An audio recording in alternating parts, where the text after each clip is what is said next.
ಬೈಂದೂರು ಶಾಸಕರಾದ ಗುರುರಾಜ್ ಗಂಟಿಹೊಳೆ ಅಭಿನಂದನಾ ಕಾರ್ಯಕ್ರಮ ಹಾಗೂ ಶಕ್ತಿ ಕೇಂದ್ರ ಕಾರ್ಯಕರ್ತರ ಸಭೆ ಮಹಾಗಣಪತಿ ದೇವಸ್ಥಾನ ನಾಡಗುಡ್ಡೆ ಅಂಗಡಿಯಲ್ಲಿ ನಡೆಯಿತು.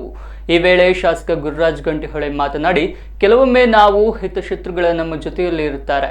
ಇವರ ನಡುವೆನೇ ಪ್ರಾಮಾಣಿಕ ಕಾರ್ಯಕರ್ತ ತನ್ನ ಪ್ರಾಣವನ್ನ ಕೊಟ್ಟು ಅಭ್ಯರ್ಥಿಯನ್ನ ಗೆಲ್ಲಿಸುವ ಮುಖೇನ ನಿಜವಾದ ಕಾರ್ಯಕರ್ತನಾಗುತ್ತಾನೆ. ಅಂತಹ ಕಾರ್ಯಕರ್ತರೇ ಪರಮಾತ್ಮನಾಗುತ್ತಾನೆ ಎಂದು ಹೇಳಿದರು. ಈ ಸಂದರ್ಭ ಮಂಡಲ ಅಧ್ಯಕ್ಷ ದೀಪಕ್ ಕುಮಾರ್ ಶೆಟ್ಟಿ, ಗ್ರಾಮ ಪಂಚಾಯತ್ ಅಧ್ಯಕ್ಷ ದಿನೇಶ್ ಶೆಟ್ಟಿ, ಪಕ್ಷದ ಕಾರ್ಯಕರ್ತರು ಉಪಸ್ಥಿತರಿದ್ದರು. ಹೇಳದೆ ಮಾಡುವುದು ಉತ್ತಮ. ಹೇಳದೆ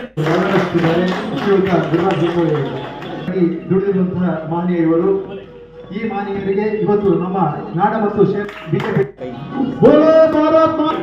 ಕೆಲಸ ಮಾಡುತ್ತಿದ್ರೆ ಅದು ಮಂಜುಳ ಪೂಜೆ ಮಾತಿದೆ. ಹಿತಶತ್ರುಗಳ ಸಮಸ್ಯೆಗೆ ಬಿದ್ದಿರ್ತೇವೆ. ಈಚೆ ಗೆಲ್ಲಿಸ್ತೇವೆ ಅಂತಾರೆ, ಆಚೆ ಹೋಗಿ ಸೋಲೋದು ಗ್ಯಾರಂಟಿ ಅಂತ ಹೇಳ್ತಾರೆ. ಈಚೆ ಕಡೆ ಸೋಲಿಸ್ಲಿಕ್ಕೂ ಪ್ರಯತ್ನ ಮಾಡ್ತಾರೆ. ಆಚೆ ಕಡೆ ಪಕ್ಷದಲ್ಲಿ ನಾವು ಸುಮ್ಮನೆ ಇರುವುದು ಬಿಜೆಪಿಯಲ್ಲಿ ಎಲ್ಲ ನಿಮ್ಮ ಜೊತೆಗೆ ಇರ್ತೇವೆ ಅಂತ ಹೇಳ್ತಾರೆ. ಇಂಥ ಎಲ್ಲ ಹಿತಶತ್ರುಗಳ ನಡುವೆಯೂ ಮುಗ್ಧ ಕಾರ್ಯಕರ್ತ, ಪ್ರಾಮಾಣಿಕ ಕಾರ್ಯಕರ್ತ ಒಂದು ರೀತಿ ಪ್ರಾಣ ಕೊಟ್ಟು ಹೋರಾಡಿ ಗೆಲ್ಲಿಸ್ತಾನೆ. ಆಗ ಅಂತ ಕಾರ್ಯಕರ್ತ ಪರಮಾತ್ಮ ಅಂತ ಆಗಿಬಿಡ್ತಾನೆ ಅಂತ ಹೇಳಿದ್ರು.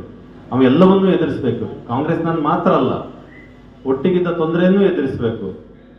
ಆದ್ರೆ ಯಾರಿಗೂ ಕಲಿಸ್ಲಿಕ್ಕೊಂಡಿರ್ತಾರೆ, ಯಾರಿಗಂತೂ ಗೊತ್ತಾಗೋದಿಲ್ಲ. ಪಕ್ಷ ಸೋಲುವ ಮೂಲಕ ಯಾರಿಗೆ ಕಲಿಸೋದು?